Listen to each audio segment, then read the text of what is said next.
Hi, friends. Welcome back to Adobe Live's Pro Tips. My name is Cyn Lagos. I am a graphic designer, photographer, and aspiring filmmaker. Today, we're going to continue to explore Adobe Lightroom. If you've been following the stream so far, thank you for all your support. And I hope you've been learning a few more of the tools within Lightroom and you feel inspired to continue editing all of those amazing photos I'm sure you take. So today, we're actually going to dive into all the lessons we've learned so far about color grading, about point curve, and also about the, what was the other one that we did? The point curve, the color grading, and we also did the target adjustment tool. That's right, that was Monday. So we're gonna do a kind of like all three of them on all of our images and see what happens when we do that and experiment here together. So let's jump right in.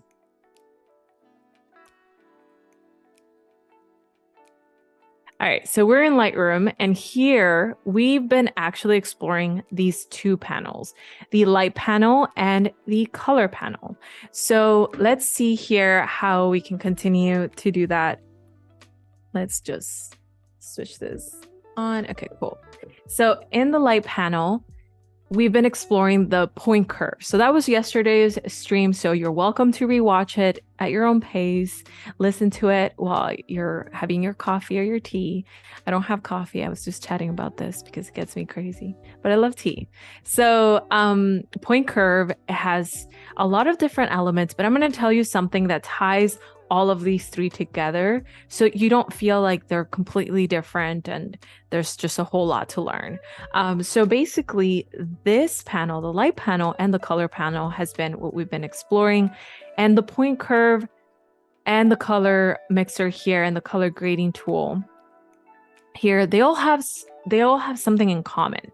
So you'll see that all of these deal with tonal ranges or color ranges. So it all kind of deals with both extremes, the overly exposed part of your image and the underexposed part of your image, and the midtones. So the whites, the highlights, the midtones, the shadows, and the blacks. So all of those are tonal ranges that exist within our images, right? When we see our image at first glance, all we see is potentially the grand photo that we probably captured, that we put a lot of effort into. But once you start to kind of look at it from a delicate viewpoint, you start to notice that there are areas that are a little bit overexposed, or there are areas that could probably get a little bit of love and attention by just reducing some of this overexposure. So I can see that here in my model's clothing here, and you can see that,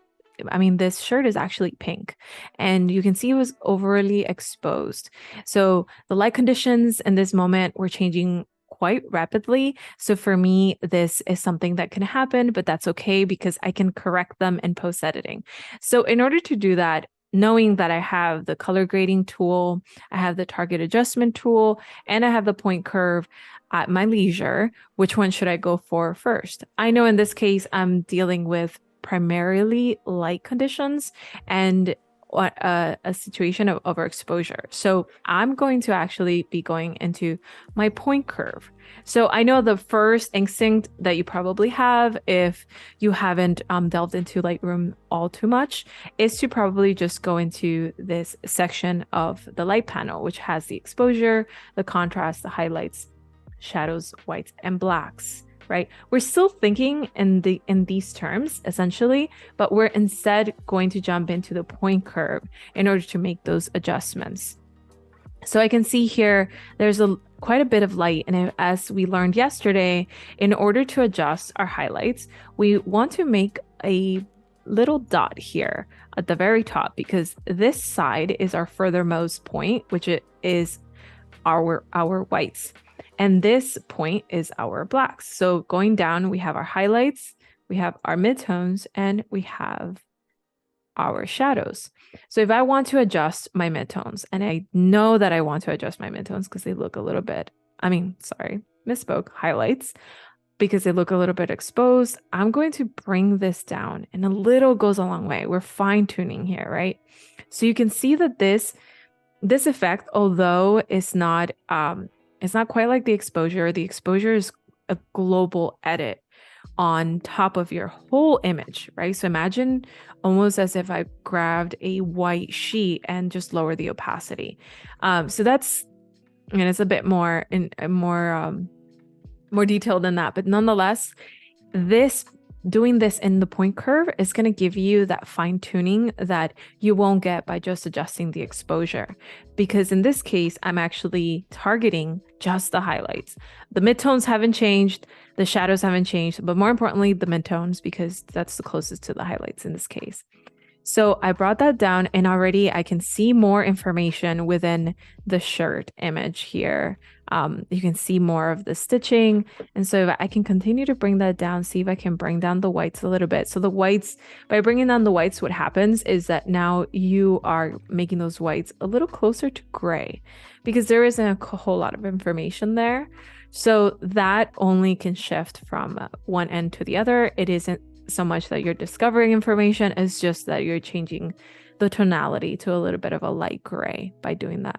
But already that's a little bit kinder on the eyes, and I can continue playing here if I want to go, for example, from here and go into my color grade. I want to go into my color mixer and find my target adjustment tool, something that we've explored on Monday streams here on Pro Tips. So I'm going to choose it here just to take away the guesswork of what color it exists in this shirt, because at the moment I can guess is probably something around here, maybe this pink fuchsia color or something around there, or maybe it's around the reds and the oranges. I'm not really sure. So in order for me not to just save time, because we love saving time in our workflows, right? We have hundreds of images usually, not this time, but usually a whole lot of images to edit, to post edit. We want to save time and let the AI sort of select the areas, or we select the areas, and it finds those colors for us. So in this case, it says it has a bit of that kind of like fuchsia tonality, and it also has a little bit of that green. So I can determine where I want it to kind of land on. Now, it does land on the warmer side. So something we spoke about before is be very conscientious of how those color palettes will affect color palettes in your image that are of similar hue. So in this case, that by adjusting that, I'm also adjusting his skin. So I have to be very cautious about making sure that that skin tone stays true to my model and isn't being too differentiated, unless I'm doing something absolutely creative and I just want to maybe do something monochromatic and play around with my color palettes, then that's understanding. But if we're trying to play by the guidelines of, oh, this is sort of what the space look like and so on, we want to keep that in mind. Now, I can also adjust here the luminance, and I want to show you what happens in the point curve. For example, we also have our target adjustment tool within the point curve. So that's a really interesting pro tip here. I don't think oftentimes we consider the target adjustment as a light or luminance focus, but we think about it as a color focus because it's so cool to find the colors, right, and quickly adjust them. So I'm going to, in this case, adjust the light conditions. So I'm going to use the target adjustment tool in the same fashion, and it's going to show me how I can adjust that. And it's pretty gnarly how it kind of just changes that up, right? If you want to get experimental there's definitely that. Now, this is a raw image, so there's only so much information that I captured in this one. Sometimes we don't get that lucky and we don't expose it quite correctly. So that's something to think about, but this can be applied to other areas of my image too. Like if I want to bring up the shadows a little bit so they're slightly matted, since they do exist within his glasses, that's something that I might consider, that I want to matte those colors, and a little goes a long way. So that's probably the biggest takeaway to remember when it comes to Lightroom. If your images aren't looking that great, it's probably because you moved that slider far too far to the right, far to the left, right? We want a little bit of moderation on all ends so that we can just layer on different edits. I think that's a great way to approach it. So I'm going to continue here with my target adjustment tool on the color mixer and do a few quick adjustments on this image so we can continue venturing onto other images. So I'm going to adjust this little blue hue here so that I can bring down the luminance. And notice that I have the luminance selected in this case. You can see how that's represented there. And I'm going to just adjust a few of the colors that exist also here. I can see there's some blue and there's some warm tones. Interesting. Okay. Now, I don't want to adjust too many colors here. I'm noticing that I'm playing sort of on the edge with having the warm tones land on his skin. So instead, I'm going to paint some of these shadows to bring in new color into my image. And so we learned we can do that by using the color grading tool. So I'm going to go directly into my shadows, and by doing that, by clicking here, we're going to go directly into my shadows. So let's go into this section here and start to warm up those shadows. And I feel like that looks really cool. He's lounging. It's a sunny day. It looks really chill. And now that's kind of giving a different vibe altogether. So I'm going to make sure my blending is going to be adjusted. It's really important because the blending deals with how much of the shadows or highlights gets introduced. So it's almost like introducing a little bit of contrast within that color hue. So we're going to do the same thing with balance. And now that's starting to look a little bit more natural than just a filter layer on top, right? So that's pretty cool. So this is where we started. This is where we got a little bit more matted when it comes to the highlights, so they're not too overly exposed. And as we've learned before, we can always save all of our experimentations within versions.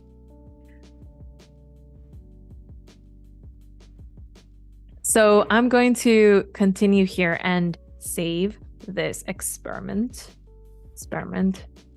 1, right? So I have that option there and I have my original so that I can continue to experiment in the color palette of this one.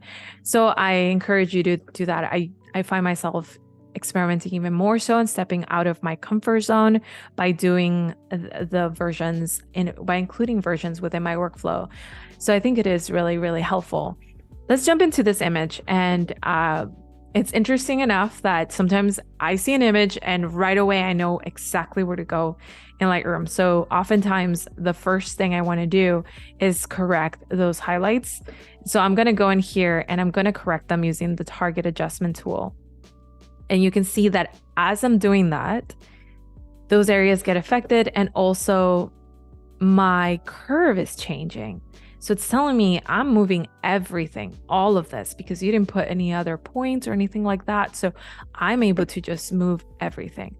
So that's what happens. Just notice what that means when it comes to the image, right? As the line, so keep your eye on the graph. As the line moves, as our graph moves, the entire image gets this entire layer applied. It's almost as if we're doing exposure. Exposure sort of works in the same fashion, right? But we want to be meticulous. We want to be detailed. And so we're going to put our highlights, our midtones, and our shadows there so that when we're targeting those major spaces like the whites, it only applies to the whites. Right. So now we're compartmentalizing and that's good. So also if I want to adjust other areas, so I want to go in here, maybe bring that out a little bit or bring it down. This, I might want to bring it down. You got to be really delicate with the stuff, especially when it comes to highlights. So I might not overdo it here. I'm just going to keep it into that sort of grayer area. So what we've done here is that overexposed location, we've just like matted it a little bit and created it. Instead of a pure white hue, now it's slightly gray. So it's a little bit kinder on the eyes, right? Okay, great. So now we're going to go into the color mixer tool and I'm going to play with the shadows on the colors on the sky here. So let's see. Oh, make sure that we have hue selected because I want to play with the colors. So let's play with the blue here.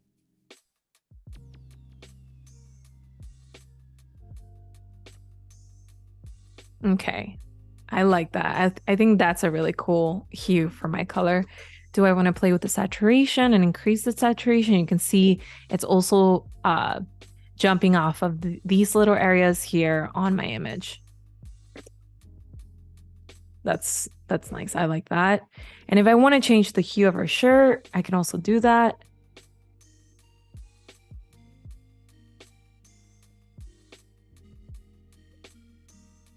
Really cool.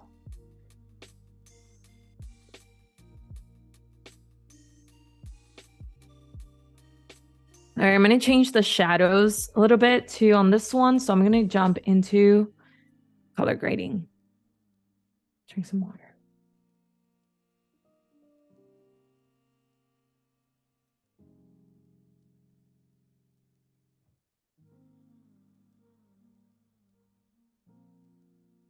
All right.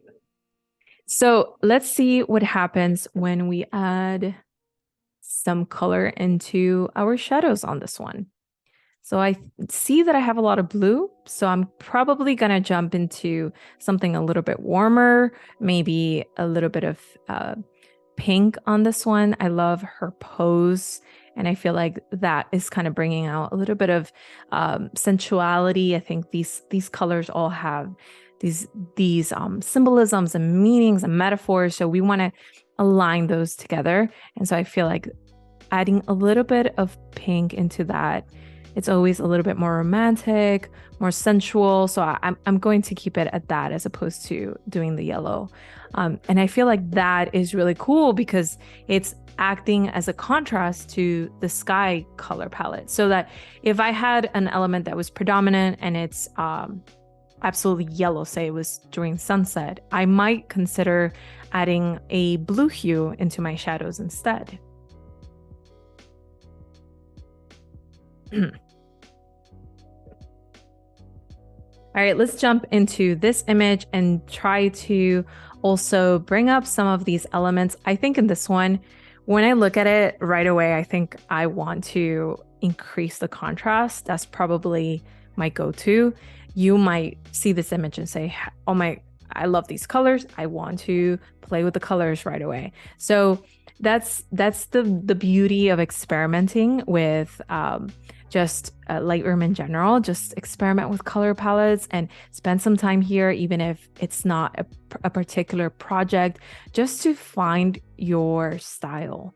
So I'm going to actually play with contrast because that's one of the main criterias that I love introducing into my style. So I can see here that when I kind of brighten the shadows, I can see a little bit more of her eyes here, and that's maybe a technical approach. I'm going to straighten this because it's asking me really badly to straighten it. So I'm going to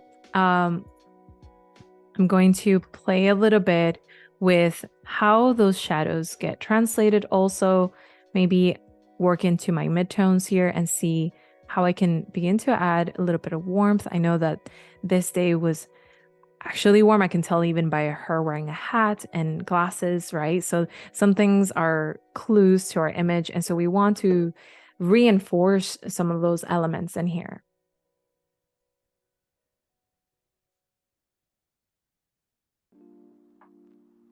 And you can see when you play around how the colors change, and you can see the differences of color presets or color hues that you can play around with. And so for me, this is a more of a storytelling decision. So it isn't so much of a technical decision. Hey, I just want to add warmth because it's too blue. My image is too blue. Oftentimes, if the image comes from a phone, you can tell right away because the image is very blue hued. And you can see it, like if this came out of my phone, it'd probably look a little bit like this. So oftentimes I would warm it up on a technical level because of that. But in this case, I want to tell the story that this isn't a sunny, warm environment, potentially, and also have this layered on into my color palette.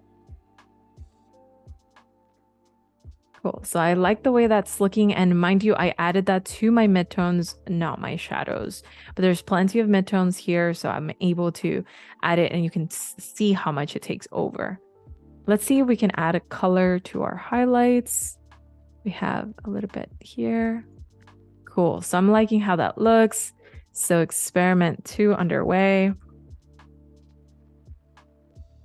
Love that. And I can always go back to my original.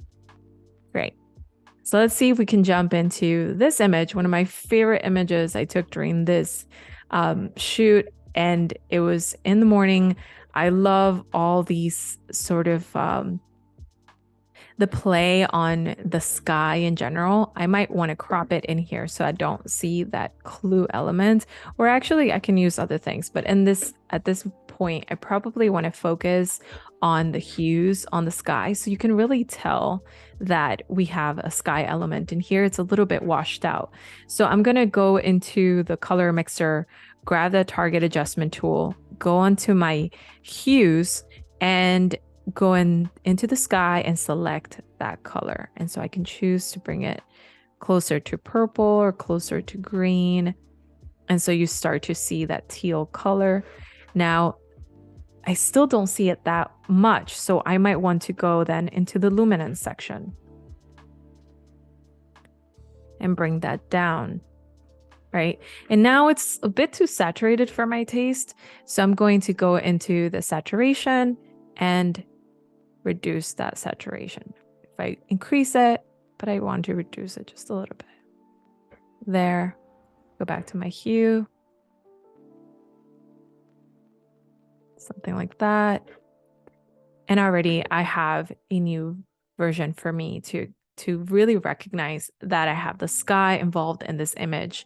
And the same thing happens with this really predominant color red. I can choose for it to be red.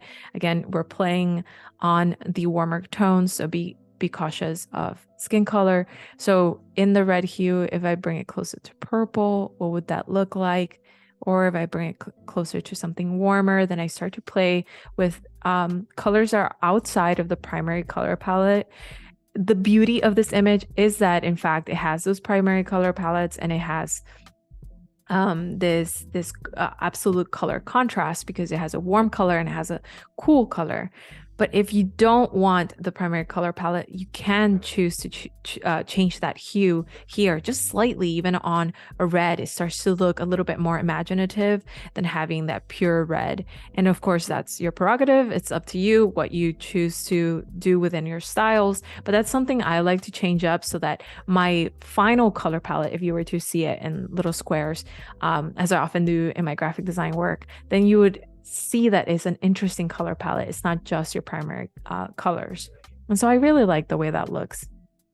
Let's go into, we have some time still, cool. So let's go into this image here. And I feel like this image has a lot of highlights, a lot of contrast too. So I'm gonna go into my contrast and do the very trusted S curve here, and really kind of go with that contrast that we have in here. So those colors really sort of pop because I've increased that contrast.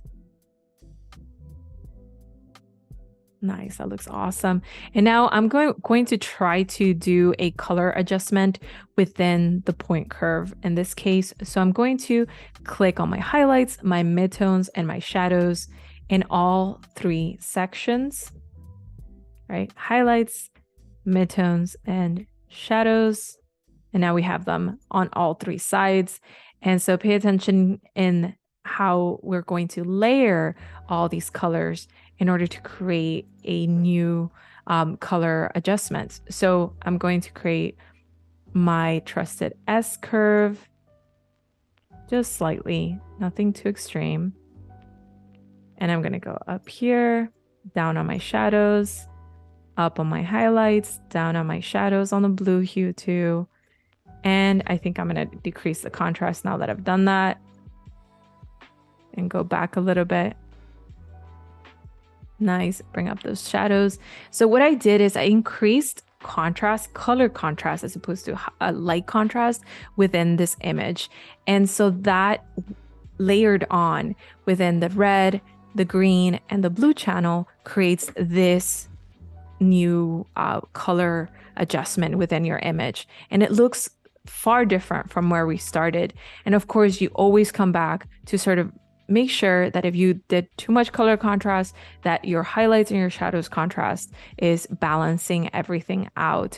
And I'm just going to add a little bit of color into my final shadows here because we love doing that. It's just this one's really giving off a lot of film energy. So I'm going to go with that and add a little bit of color here into my reds. And of course, I love doing this because you can always see, oh, maybe I want it here, maybe I want it there.